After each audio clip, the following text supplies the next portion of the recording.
गोर लगै छी। हम चमचम मैथिली गीत में अहाँ समस्त मिथिलावासी के स्वागत करै छी। तऽ आइ एगो हम राम विवाह गीत कहै छी, संग में हमर बेटी छथि। ई गीत अहाँ सब जरूर सुनब, देखब, और यदि नीक लागे कनियो तो हमर चैनल के सब्सक्राइब, वीडियो के लाइक जरूर कऽ देबै। दशरथ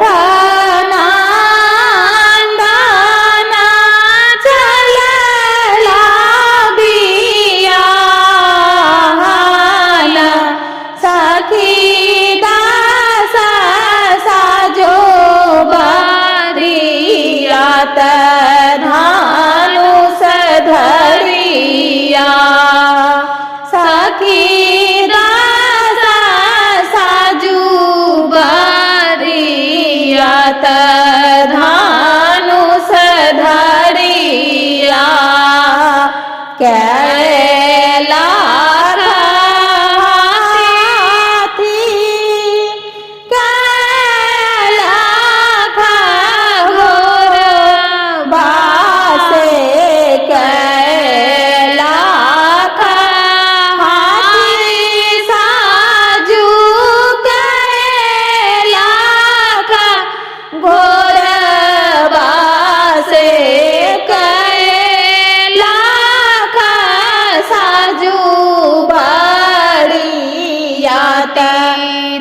धनुष धरिया कैलाख साजू बरिया धनुष धरिया दस लाख हाथी साजू 20 लाख घोड़ बासे 30 लाख साजू बरिया धनुष धरिया सब बरियतिया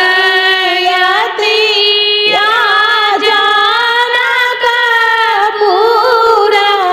पहुँचल। जनकपुर में होए जय जयकार धनुष धरिया